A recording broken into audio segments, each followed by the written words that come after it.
Yeah, it was funny that this afternoon there was a tropical storm warning because we have there's a big tropical storm that's going to hit. It looks like it's going to go north of Tampa, which is good. But I was laughing because my phone was all fired up about a tropical storm today. And I'm like, it's like rain twice, like barely at all. Every time. Tomorrow is going to be a shit show.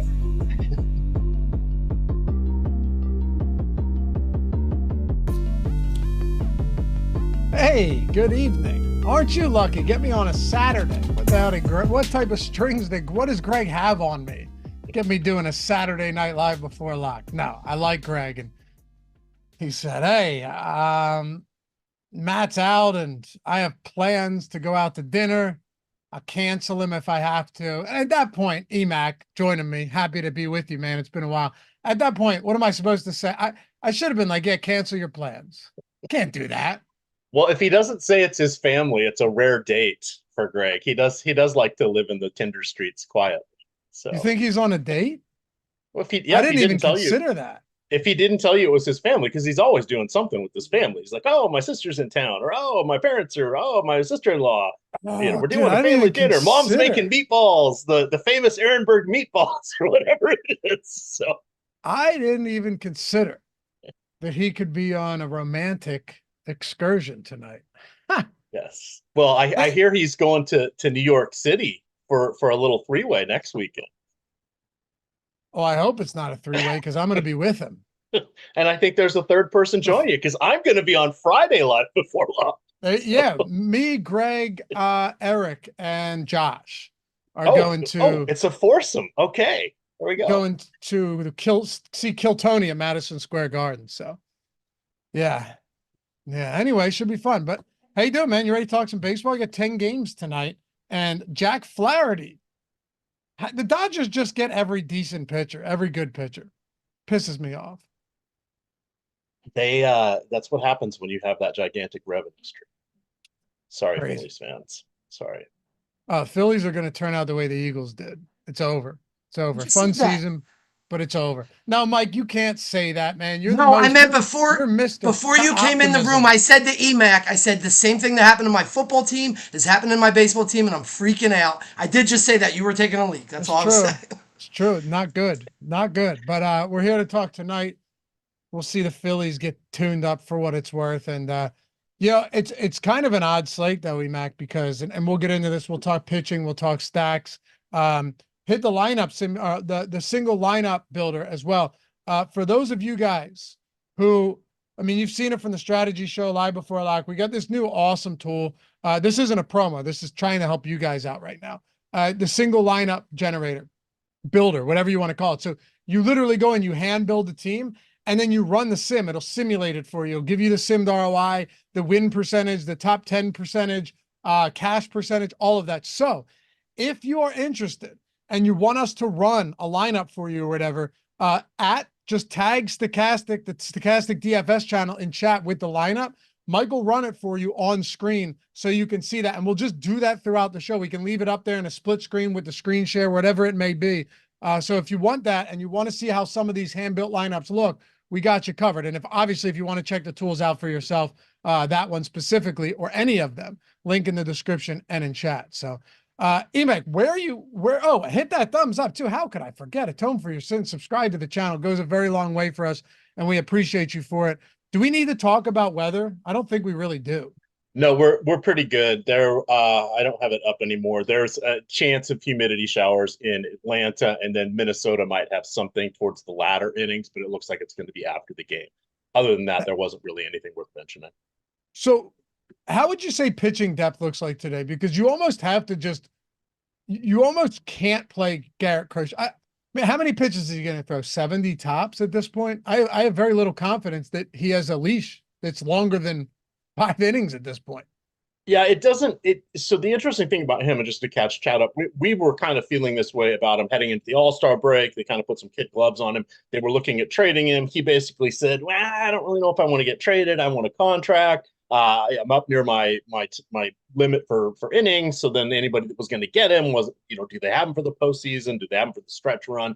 What's going on? And since the White Sox kept him, they want to keep him in bubble wrap, right? Because they're going to, now we've got an asset we want to keep for next year. So I think about 70 pitches is probably correct. I'll poke around and see what some of the other industry says. It may be also 80 if he's moving well, Loughy, but you're right. How can we go to?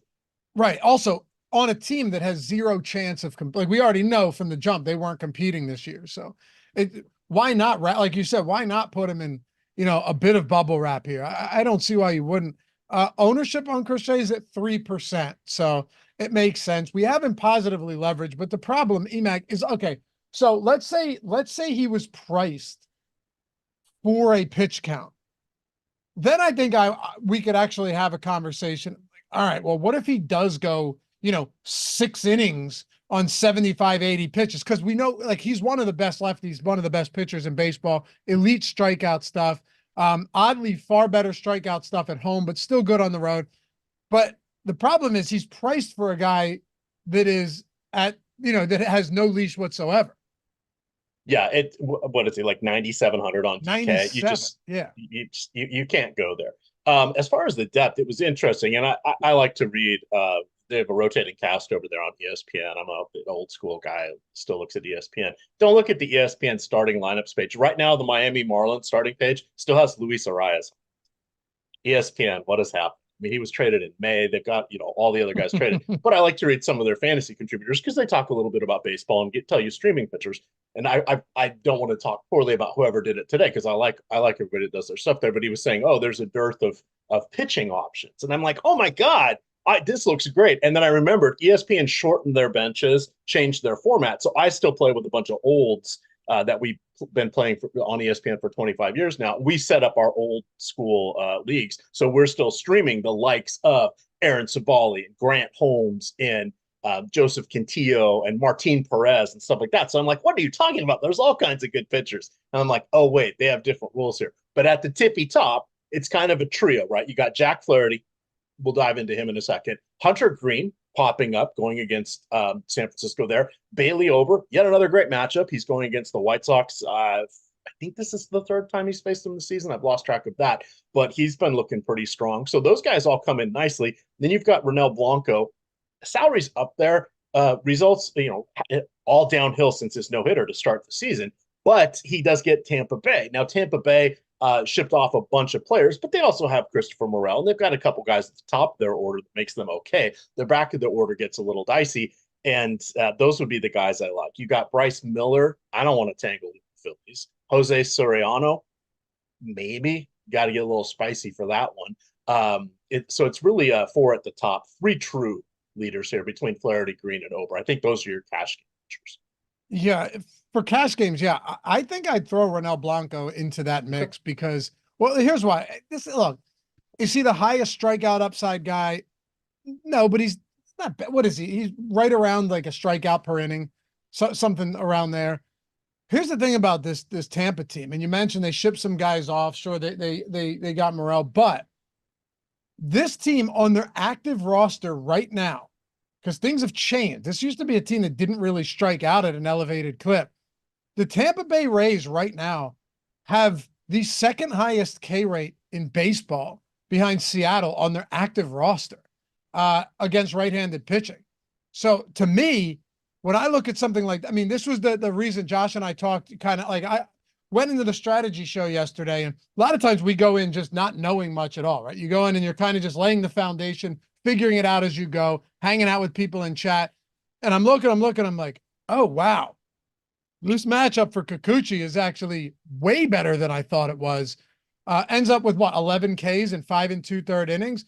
So I think it might be time that we, to some extent at least, reevaluate how we look at Tampa Bay from a strikeout perspective. Because right now, second highest K rate in baseball versus righties, 26.1% on the active roster. Yeah, it's kind of been interesting, and just looking at the different teams, because we're really going after both Florida teams from here on out. The default positions: who is playing Miami, who's playing Tampa, who's playing the White Sox. Don't really know what to do with the Mariners. They're still without, they popped off for 10 runs last night. They've got 50 over their last week, but they're still the third or fourth lowest scoring team in the league. They got a lot of strikeouts. So those are the teams we're just going to continually be picking on. The Mariners, once they get Rodriguez back and JP Losman, or We do that every time. A JP Crawford back, they'll be a little bit better. I like mixing football in here and there at Loughy with the obscure quarterbacks there from the Buffalo Bills. But if you have back to your question, if you're looking at those strikeouts, it's definitely going against the Florida teams and the White Sox. So they're just sort of our default positions here. I feel like I'm writing them up almost every day in the free spotlight pitchers and top stacks articles. At least the staffs are rotating through who's facing these teams, but inevitably it's always play them against them. Oh yeah, the late slate. Let's pick on Oakland, right? So there are just the haves and have-nots seem to get farther and farther apart every year, especially at the trade deadline. Hunter Green is the one, you had a no-hitter thrown in that game yesterday. Isn't it amazing what a brief stint on the IL has done for Blake Snell? Oh my God, dude. He was horrible to start the season. And now one of the best pitchers, the most elite pitchers in baseball, coming off that no-hitter, 11 strikeouts, 15K game prior to that against Colorado and San Francisco. I think you're right, though, that there's that trio.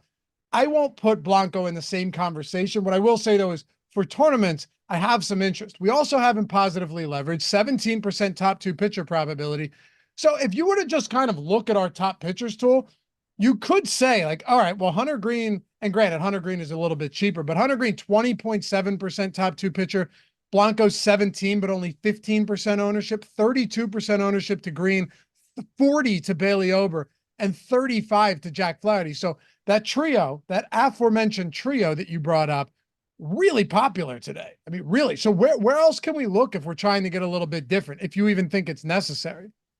Oh, I do. And the Sims help us out with that, because they remind us that this is a game of math and leverage, and we embrace the variance. So going over on some of these pitchers, I mean, Jack Flaherty's in a pretty damn good spot. So is Ober. But going against them, there's nothing that says they can't have meltdowns tonight. It'd be a little bit tougher for Flaherty. However, he's only pitched, I think, 3 times in July. He should be well rested, right? You've got Oakland that's 4th most home runs in the league. They also have the 2nd most strikeouts. But if they're putting things together, they could pop off. Ober could melt down. So those are creating paths to goodness here, and you need somebody else to step up. So the guy I like, I did not know, Loughy, giraffes can pitch. Have you seen the picture of Grant Holmes? It looks like Kenny Powers and a giraffe had a love child. So, oh man, so it's like Mike Glennon's cousin. Pretty much. Wow, what a character! He looks like Kenny Powers. Yeah, it's the Kenny Powers giraffe love child. So. Incredible, but it's a beefy neck. It's not like the Mike Glennon neck. The Mike Glennon neck was, looked like someone just took the rings off of it. Yes. But yes. This Merton is Hanks, interesting. For the 49ers way back in the day, Merton Hanks, he had quite the neck on him himself. So he is someone who's kind of interesting. The sites have handled it they're all over the board. So DraftKings, back to my notes here, DraftKings has him at 7,700. He's a perfectly good SP2. Yahoo's giving him the ace treatment. They have him at $50. You simply can't play him at $50 on Yahoo. And then FanDuel's like, I don't know what we're going to do. Let's call it 6,800. So this is like the more or less the MLB lifer here. In my article, I called him the Crash Davis of pitching. Drafted in the 1st round out of high school back in 2014 by the Dodgers. Went to Oakland in 2016. He did get a call up in AAA. And then some shoulder issues, the pandemic, it kind of knocked him out. He never made it up to the show until now moving on here to Atlanta. So he is someone that adequate strikeouts, but he's really a reliever at best. But he's had 10 years to get up here, and it took him that long. It's sort of like, what kind of talent are we talking about? But we're really talking about going against the team, that's moved on from Luis Ariz, Jazz Chisholm, Josh Bell, De La Cruz, etc. So I think he's someone who's interesting on the 2 main sites. It's a no-go on Yahoo. He should really be like a $35 pitcher on Yahoo, to put that in perspective. So I think he's very much in play on DraftKings. Tanner Houck has. Hold on a second. I think he looks pretty good, pretty damn good. I mean, for home. Yeah. Are you mesmerized by the locks and the neck? Is that what has you? He's a beautiful creature. No, but look, he's $7,700. He's at the AAA level. You're talking about a 30% K rate. I'm not even using how many innings has he pitched at the majors this year? 28, but only one start, right? And he's coming off an 8 strikeout appearance. I remember the Sims jammed him for me, and I said, "Hey, what the fuck? Let's do it." But he's had some issues with walks. You know, anybody that, not anybody, but a lot of guys that have high strikeout stuff, you know, significant swinging strike stuff, they're going to walk guys, but nothing crazy, like 8%. That's manageable. But you look at his swinging strike rate. This isn't a guy that's just getting, you know, like easy looking case. 15.6% swinging strike rate at AAA last year, 14.1 this year in 28 1/3 innings, 15.3% strikeout rate. Marlins have a 3.6 run implied total, and the Atlanta Braves are minus 245 money line favorites. So look, do we know that he's going to come out there and deal? No. And he only threw 70 pitches last time out. So that's clearly a drawback, but I think the matchup's good enough to say that he's more than viable at that price point. This is a team in Miami that has players that I didn't know were real people. It is getting pretty dire down there at the back half, the last 5, the last 6 in their lineup. They have about 3 realistic, what I would call major league hitters, but the back end of their lineup it's not even prospects. They've moved on from just about everybody in Miami. So he's got a 4.5 strikeout prop, juiced to the over at minus 120. That's not bad. Interesting spot. Yeah. What's his ownership coming in at? With our last run, I think it was about 12%. Okay. 9. Oh, that's his top 2 percentage. 5%. Only 5%. I think that should change. There's because there's enough cheap offensive players that I thought he was going to be my cash game SP2. I was easily able to go with Flaherty and then choose between Ober and Green and get everybody else I wanted in my lineup for the most part. So I think there's some softer pricing, or not really that Coors Field or those must-have expensive offenses. You know, because you're missing some key guys from the Dodgers. We're missing some key guys from Atlanta. We have been for a while, but there's not multiple $5,800 position players there that are going to cause expensive stacks. So I was surprised he's not closer to 15 or 20%. I'm willing to go there, no problem, just for that potential upside. At the point per dollar is kind of interesting to me. Now, you mentioned, you know, his pitch count. I'm figuring somewhere between 75 and 80 today for him. I'm hoping he clears the 5th inning. If things go well, he should. That'll put him in line to qualify for the start or for the win. That wouldn't have happened yesterday because it took a little magic there for Atlanta to come up with the win against Miami in the latter innings there. But that's someone I think is I like him way better than Houck and Miller and even Martin Perez. So this is one of the gnarliest looking dudes I've ever seen. Incredible. It's something. It's definitely something. It's impressive. Talk to me about Tanner Houck here. You were going to mention him. Tough strikeout matchup against Texas, but do you like it? Exactly. No, I don't. I think he's fairly priced at 8,300. Texas's offense is, you know, it sort of comes and goes. They're the defending world champions. They're not nowhere near what were they last year? Like 5.7 runs per game or something. It was approaching 6 for most of the season. So they were just amazing last year. They do have Josh Young is back. So they're mostly healthy at this point. They're missing Evan White, or I think there's one person they're missing. But Houck was such a good first half. And it seemed like he had leveled up, but you know, he could be out over his skis at this point. I don't dislike it. Get that double negative in there. I'm not against it. But what an easy schedule he had though through that first half of the season. It was really propped up. And especially like it caught me off guard, like 3 games before the All-Star game, or 3 starts before the All-Star game. All of a sudden I'm like, wait a second, where did these numbers come from for this guy? And there they were.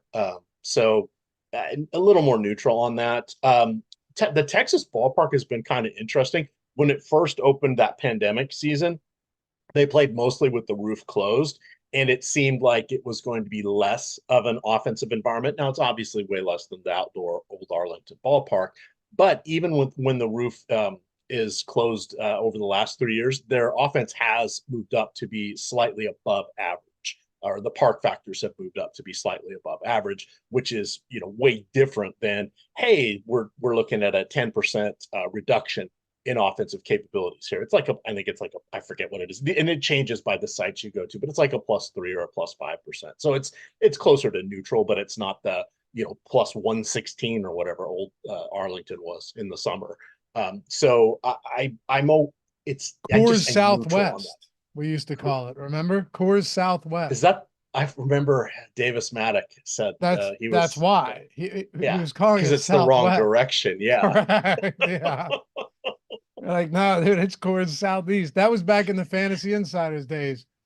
Back when we used to Telk, EMac. That was, Telk. Tilt entering late contests. That was a Loughy special, along with the PPD. Yeah. That was you and Stratford, and away we go. Dump? The pre-pod dump. And you and pool filth and the definition of putridity. That was you and Davis. Pool filth, I think, with Davis. Yeah. Man, that goes back for sure. That's crazy. Yeah. Man. Hey, shout out to Davis Maddock. He is now at Underdog. I know, and he does phenomenal work over at Best Ball, or doing Best Ball content. We have a sponsor today, Loughy. It is Underdog. We do, and you should sign up there. I've told you guys 1,000 times. The 50% match up to $250. They instantly inject it into your account. Best Ball has made me healthier lately. I walked 3.5 miles yesterday from 9 to like 9:50 on the treadmill, just banging out Best Ball drafts.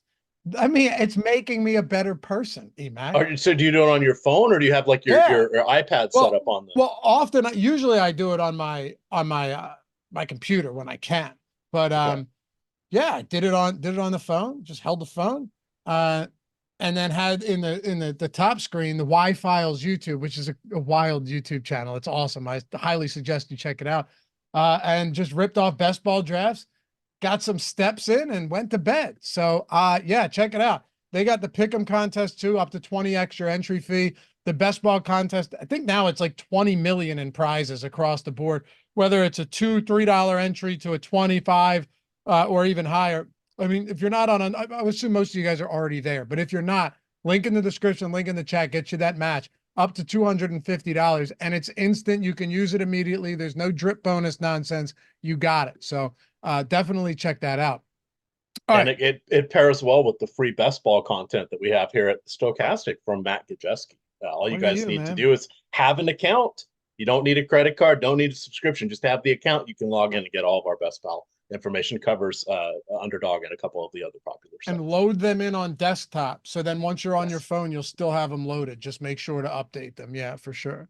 Any other pitchers you want to dig into? Because I think I don't want to, it's a lie before lock. I don't want to drag this out and be like, well, we don't need to play Colby Allard or Kyle Tyler today or Tanner Gordon in Sandy. I think most of this, or a lot of this, we don't really need to do much with. And I don't want to belabor the point. Like Soriano got a pretty rough matchup there. We talked about Crochet. Aside, if it wasn't the pitch count, still a tough matchup for a lefty, but it would be much better. Mitch Spence against the Dodgers. I mean, for me, it's Ober, Flaherty, Green. I do think Blanco's kind of sneaky, and he grades out well with positive leverage in our tools. And then Grant Holmes. And then, I mean, I don't really like Tanner Houck. Every time he's faced a team that doesn't strike out at a high clip, he does it. He's not the type of guy that's just going to go out there and rip off 8 strikeouts in a tough matchup like this. You can look for yourselves. Maybe Bryce Miller, because Philly's just been ice cold, but that's really just a narrative play. Martin Perez is the guy we have to talk about. He's getting 14%, and the Colorado Rockies stink. So he is I run one lineup every day on Yahoo. He is my Yahoo SP2 because he is $28 over there. He is someone that I have turned to in the past. He was like a poor man's version of Ranger Suarez this season. Once upon a time, Martin Perez didn't get blown up a lot. He's up there in the age curve now. His limited strikeouts are even more so. He's allowing a little bit more power. It's just been a rough season, but he is going against Colorado, one of the worst teams in the league. From an efficiency perspective, when you get into the advanced metrics like WRC plus, where it neutralizes Coors Field, etc., they are one of the worst teams at home. They are one of the worst teams on the road. They are one of the worst teams against righties. Martin Perez is a lefty, but Colorado's a team we can pick on here. We just have to remember that's efficiency. Their raw totals are better, but that's buoyed by Coors Field. So, but yeah, $28 there on Yahoo. 100% Loughy, playing 100% of him on Yahoo. It's cheap. I can't quite honestly, I don't even remember if 28's good on Yahoo, but I'll take your word for 25 is the minimum. Okay, there you go. I couldn't tell you. I could tell you this though. He has a sub 17% strikeout rate. 7% swinging strike rate. You're really just hoping for the Randy Vasquez type performance from yesterday and then hopefully get a win. If you have a performance like that, he had 5 innings, a earned run, 4 strikeouts, didn't get the win, finished with 13.7 on DraftKings. You get the win there, which is certainly doable because they're minus 205 moneyline favorites against Tanner Gordon and company. You get that win, you're talking, 17 or so from Martin Perez. You'd be very happy with that at a bottomed out salary for sure. Yeah. Yeah, that is, again, there it just happens to be a salary play. And again, I mentioned that Grant Holmes is 50 over there. So you've got 3 or 4 pitchers that are above 50. So their algorithm's a little bit broken. He's going to be one of the third or fourth most popular pitcher on that site. I believe he's more of a neutral play on DraftKings. Definitely part of your late slate, the 3-game late slate. But we can flip over to the stacks if you would like. Yeah, I think we should. I'm just making sure, no stone unturned here, that there's nothing else we're missing. I don't really think there is. I mean, Eflin's got a brutal spot against Cleveland. Zach Littell against Houston, not the greatest, although they're not big favorites at home. Only minus 143 are the Astros. I think we covered it. So let's talk some stacks here. And I ran the Sims. I assume Mike did as well. By the way, my pitcher exposure, for those of you guys wondering right now, after this Sims run, is Ober, Green, Flaherty, Martin Perez, and Blanco. So Grant Holmes is the one guy I'm not getting much of there. I'm getting a lot of Ober, Green, Flaherty, and Martin Perez. And then a little bit of Ronel Blanco. Aside from that, really not getting much. For stacks, do you have one that is far and away your favorite stack for today? So it kind of is Atlanta. That was what I hand built using our new tool there. I built kind of a shell cash game lineup just out of curiosity about an hour and a half ago, but it ended up being Flaherty, Ober, Darno, Olson, Riley, Arcia, and Soler. So five there from Atlanta, and 56% simulated ROI on the new single entry tool once I ran it through. That's a nice. Did you do small field or large field? I just did whatever the default was. And it was what? It was a 56%, 55.8%. That's ROI. Huge for a small field. Yeah. So it was 32% cash rate, 7% chance of being in the top 10%, and almost a 1%, 0.9% win rate. So I'm like, hey, shout out to the hand builders. Not too shabby here, but it's kind of nice seeing that. And it was great because when I was short on money, I was like, well, what happened to Shohei Ohtani? Why don't I see him? It's like, it stops showing you the players when you run out of money and you can't select them. This is pretty helpful here. Josh and I were doing this on the strategy show yesterday, and we ended up having to 86 it because something was wrong because it's a brand new tool. And it turns out once we figured out what the problem was, I ran it and it was like 63% simmed ROI. I'm like, this thing better not win, even though I did play it. But it turned out that we had a bug. Some of you guys are watching the strategy show where what would happen is it was like we had it as less than 50K instead of equal to or less than 50K. So it was not showing you the players that fit if they were $100, if it zeroed out your lineup. You know what I mean? It was only showing if you got the 49,990 or 900. So once you just filtered off of don't show or show all players, then it was fine. But Francisco, no weather issues as it stands right now. But it's fun. Doesn't it kind of bring you back to like when you first started playing and we're hand building, except now it's integrating new age DFS as well. It's a really cool tool, man. Yeah, it was definitely a lot of fun. I think this is going to be really fun for football as well. But this will be good to give us feedback on what you guys see here, features you'd like to add or have here as well, because I'm sure we'll be launching it out for the other sport. But yeah, it was a lot of fun messing around with that today. And like I said, if you guys have any lineups you want to throw out there, tag Mike. He's producing today's show. Just tag @Stochastic in chat with the lineup, and Mike can run it for you and let you know what the simmed ROI is on that. But it's kind of flat from a stack perspective. Like I don't really know if there's any team that jumps off the page. I mean, yeah, obviously Atlanta looks nice. They let us down yesterday in a pretty big way. Sure, they got the win, but you know, the 5 runs. Yeah, exactly. Needed to be better. Mets against Soriano, like not that. Okay, 5.2 run implied total. San Diego against Tanner Gordon looks pretty appealing here. Positively leveraged, only getting 70% or 6% ownership. And then when you look at the top value stacks, and Mike, if you want to pull the top stacks tool up for people that don't have the tools at Stochastic, go ahead and do so. Number one value by a mile, EMac, in our tools right now is actually this Miami team, followed by the White Sox. Yeah, and so it makes sense. And with the Miami team, they're getting leverage. The worry is the back of that lineup ends up being a 3-up, 3-down situation. They're not extending things. It can be real tricky. The way they are set up now, it's very, very, very consolidated production, buying yourself time to get open to their stuff. So Jake Berger, he's adequate. He gets some extra base hit upside there. Jesus Sanchez has nice toolsy kind of player, decent defense, speed, and a little bit of pop. Jonah Bride is okay. Xavier Edwards has been, if I remember correctly, stealing bases like a madman, because he got a boost over there on Yahoo. Let me call up his game logs here real quick. I think he had a couple the other night. Of course, I'm in the one. Oh, there we go. Yeah, he had 2 in the last game. He has had 7 in his last 7 games. So that's pretty nice. But what happens when you get the likes of Nick Gordon, Vidal Bruin, Nick Fortes, and they just get outs, and all of a sudden the lineup's turned over and another inning and a half is gone? That's the fear with the Marlins, but they are cheap. They're cheap.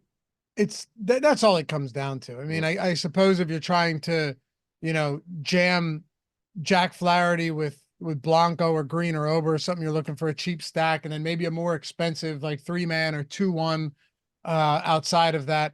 I get it, but I'm with you. I'm just throwing it out there that they are currently a top value team. That doesn't necessarily make them a great team. Like a stack score, we still have them like 8th or something. So I like saying a complimentary stack, Loughy, that has 1 big inning. That's all we need.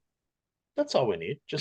Yeah, like top of the order maybe as the secondary stack. Couple extra base hits, some runs, couple RBIs. We're set. We're off and running. Get us 30 DraftKings points. Just talking secondary stacks has me itching for football, man. I did a full write-up and video on the Hall of Fame game from a betting perspective. Did you really? We were Did you account for the game ending early? It didn't matter because I was on over 30.5 points and it hit in the first half. It didn't matter. I know. I took the under 32.5. You gotta start following we've been crushing preseason the past couple of years. There's an edge in preseason football. I don't care what anybody says. I love betting preseason football. Love it. I will be following, since I am held captive here in Florida. I only have Hard Rock as my one thing. And they gave a boost for the under, so I took it. I should have read your content though. Yeah, I mean, I guess it depends where it moved up to 32.5 in some spots. So if you grabbed it there, I get it. If either way. It was plus 130 to take under on 32.5. I'm like, hey, I gotta just throw, and it limits you to $50. So you're like, that's oh a good my bet. God. That's a good bet. No one thought Colin Johnson was going to have a nuclear game. No, but no. Anyway, if you were to throw your top stacks out there right now, what would they be? So I hinted at Atlanta. It's, for them, you obviously have Marcell Ozuna, Matt Olson, Austin Riley. They're kind of the core. No Michael Harris Jr., no Ronald Acuna, no Ozzy Albies, right? So this isn't the same Arizona or Atlanta lineup that we were saying, oh my God, jam Atlanta. But they did trade for Jorge Soler, who had some nice postseason run with them back in 2021 or whatever year that was. They claimed Eddie Rosario after Washington released him, kind of reuniting that outfield there. The only person missing is Jock Peterson, but those guys are solid. Jared Kelenic has had a decent change of scenery season, and he was holding down the leadoff spot there for a little while after those other outfielders got hurt. They bumped him down to the bottom of the order, but he's still a decent play tonight. Those would be the guys I would look at. Orlando Arcia was the productive member of last night's staff.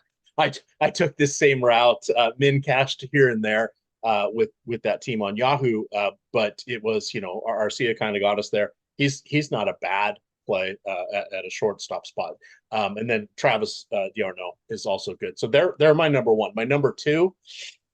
All right, cover your ears. It's going to be the Seattle Mariners, my hometown team. Got no problems with that. So I was looking. I was looking at, and I was thrilled to find out I'd have the show with you today because this is always fun. Now, listen, I'm a consummate pessimist. Anytime you say something like that, I'm just going to go, yeah, you're probably on to something. Yes, you're not going to upset me. I'm probably just going to agree with you. So this isn't because of the 10 runs last night, and obviously Julio Rodriguez and JB Crawford are still out, but Justin Turner at 39 years old hit a grand slam last night. At least he doesn't strike out. Randy Arozarena is pretty good against lefties in particular. He does strike out a lot against righties, but against lefties he's okay. Dylan Moore, Cal Raleigh, Victor Robles claimed off waivers from Washington. He's having the best 30-game stretch of his career from the leadoff spot there. So I like all those guys, but it's mostly about going against Colby out. So I think they might start Ryan Kerkering as the opener, but it's Colby Allard. I searched Colby Allard on Twitter this morning and ended up on Philly's Twitter. It was funny because they were saying, oh my God, just another shitty trade by the GM. And I'm like, I don't think he was traded. No, unless you count being brought up from the Lehigh Valley Iron Picks as being traded.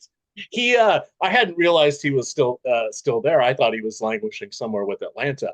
So Allard has, he had his moments in Texas, but ultimately got released by them. Didn't quite pan out with his second stint in Atlanta. And he's on a 1-year, $1 million deal here. I'm guessing, I can't think of Ranger Suarez is hurt and Taijuan Walker. So I'm guessing once those guys come back, they'll probably just release Allard at this point. This guy's got a career 6.11 ERA, and he's just they're like, well, we'll give you $1 million. That's just crazy. To be lefty and to throw at a world-class level, it's worth something. He's been like one of the worst in baseball. So there you go. Well, you're not worth much to us. Just take $1 million. It's unreal. Anyway, go ahead. No, that's really all I have. It's just he doesn't strike anybody out. Power could be an issue. The Mariners do line up well against lefties. Discounting the 10 runs from last night, discounting their 50 runs in the last 7 games or whatever it has been. This is still a pretty good matchup for Seattle's offense. Pitching, no, I don't want Bryce Miller against the Phillies. Yeah, I don't disagree. Where are you at on San Diego? I have some interest in this spot today. I mean, I know it's not a particularly good ballpark, but there's also a good amount of parks today that aren't great. They have a total north of 5 in San Diego. That says something. They're huge favorites. Yeah, I think they're factoring in the bullpen too. for Colorado. You have to. Yeah. It's hard missing Fernando Tatis Jr., right? Because then you got like David Peralta. Congrats on still being in the league. One of my favorites from 5 years ago. But shout out for him still hanging on there. Was Arizona 5 years ago still? Was it Arizona? Yeah, Arizona, and then after that, I think he was the Dodgers, right? He was, but he was with Arizona. It was the Arizona days, and him and Goldschmidt. Right. So Manny Machado, always good. He's 32 years old now. Isn't that kind of funny? Kind of getting up. He's been around basically since the beginning of DFS. That was his rookie year. Jake Cronenworth and Jerks and Profar are both excellent in lefty-righty matchups. So kind of that trio there. I like Luis Arias is he's two-time batting champion. Nothing wrong with that. Power is basically non-existent, but hey, if he's on base, he's an RBI and a run. So he's someone that's excellent in stacks there. So you're looking at the top of the lineup here. We always like Ha-Seong Kim better against lefties. He gets the big drop in the lineup against righties, but I'd probably stick with the top 5 there. They'd be about my 4th stack, I would say. I'll tell you what, though. You look at Tanner Gordon. He's only thrown 15 innings this year, but 3.52 home runs per 9. What's interesting to me is that 8 starts in AAA, and I mean PCL, sure, but north of 2 home runs per 9 at AAA. We might just be talking about a guy that has some real issues with giving up the long ball.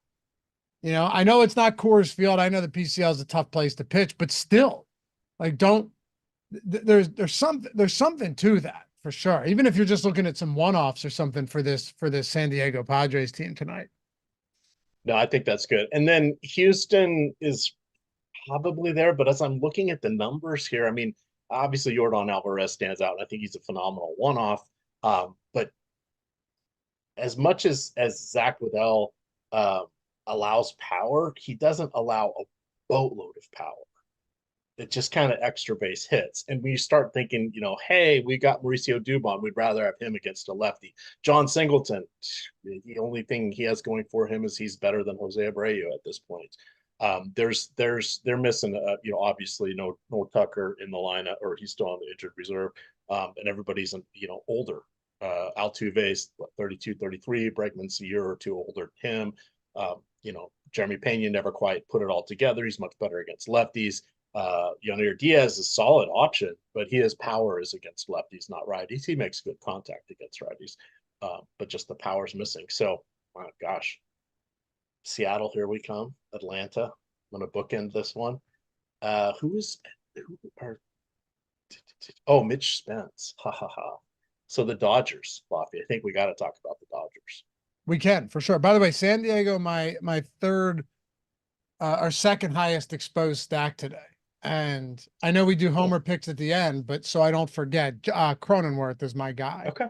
I'm going to go there. Look, you got to go off the board a little bit, right? He hasn't homered in a while, but that's okay. Give me the platoon advantage, the lefty-righty matchup. He's only plus 450 to hit a home run today on FanDuel.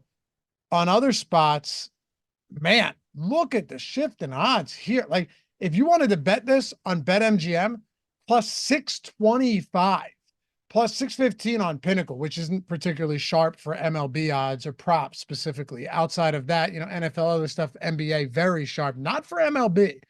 FanDuel's plus 450. So plus 625. Cronenworth, if you're looking to bet that, I may get one in right now on that homer at BetMGM, but just throwing it out there. Sure. Let's talk about you want to give your homer? Do you have a homer pick now that we can just throw out there so we don't forget? Well, I am, because unfortunately, Cronenworth's only going to get a solo shot because Jerks and Profar is going to clear the bases in front of him. Ooh, okay. So we both have San Diego guys for homers tonight. Yeah. So this is actually good. Cronenworth is plus 550 on Hard Rock. Okay. So typically Hard Rock never puts anybody above plus 400, and everything is like 200 below fan. So does Hard Rock just have garbage? I can't bet it. Are garbage odds all the time? Well, they're the only. They're the only books, so they know you're just going to bet it. Yeah, exactly. What a joke. So they put up boosters like parlay these 3 picks. If you go click on them yourselves, you're going to get anywhere from +50 to +100 better than just clicking on their plus, their ad. It's just like. So I bet even their boosts are minus EV. Oh no, that's what I'm saying. That's their odds boosters. Yeah, just across the board. The only time they're ever decent is when it's a side. So those they do okay. But if you're looking at any of their parlays, you can't. You simply can't. You're costing yourself money. But we were talking, kind of odd shopper. I know we're changing some stuff around here. I'm not totally up on what the changes are, but I do know that promo code grandfather is going to get you in at the current prices. I like that ad campaign. They aged all of us. I aged pretty well. The rest of you guys got old. Have you seen that campaign? No. Okay, so they made. Someone said, I think it was Tom's idea. Tom and one of our graphics guys went and you're talking about the thumbnails? Yeah, the thumbnails to age everybody. Or the graphics? Yeah, I saw them. That's great. Yeah. Somehow Aton looked exactly the same. So it was pretty good. I looked like my happy self, and the rest of you guys got turned into angry old men, basically. I know. Dude, it's crazy. I mean, I'm offended by the alcoholic red, like the pink alcohol. And you're bloating a little bit too in that photo. Yeah. Except still svelte from the neck down. Yes. But my God. I saw that. I saw Aton. I go, shit, it looks just like him. That's crazy. Show me the Ben one is great. Show me the Aton one real quick. Where's the Aton one? The Eric one is look, it's Jimmy. That's Aton. That's Aton. Good times. Anyway, good times. But yes, talk to me about the Dodgers. Talk to me about because we got 10 minutes or 15 minutes. We got to run this. So to the sheet here. So looking at the Dodgers, the key things, obviously Shohei Ohtani is the guy at this point, but do not lose sight on Teoscar Hernandez. He has continued to hit for power. He was great against lefties last year for the Mariners. Obviously, Mitch Spence is a righty. He has been outstanding against righties this season. Jason Hayward is having a bit of a resurgence, fortunately for the Dodgers, because they need him every day. Now he's probably of the fresh lineup. I'm sure he's batting fifth, though. I think those guys, along with Ohtani, are kind of your main guys. You can throw in Gavin Lux, just perennially disappointing. Sort of got the bump for being on the Dodgers as a prospect, but just never really done a whole lot. And then Will Smith is in the lineup, so he's always good as a catching option. So you're really kind of looking at 4 of the top 5. Nick Ahmed, 0 power whatsoever. Kevon Biggio seems to have forgotten how to hit baseballs. Andy Pajes is way better against lefties, and Kike Hernandez, shout out for him ending his career back with the Dodgers, but I can't advocate for him tonight. So it's really a top heavy lineup, but going against Mitch Spence, not bad. Spence has allowed a 200 isolated power in 184 plate appearances against lefties. Against righties, it is about a 165 against about 220 righties. So he allows a fair amount of power, does not have a great strikeout rate, sub 20%. Limits his walks, but by looking at that, he also tends to pitch towards contact, or in other words, he's very hittable. Have you seen the total though for the Dodgers today? No, I have not.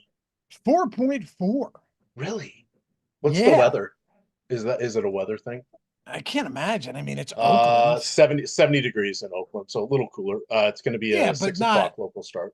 Right, but it's not cold. I don't know. It's 4.4 is lower than I expected. Come on. Kike Hernandez is batting 6th. Kevon Biggio. Do you remember when he first came?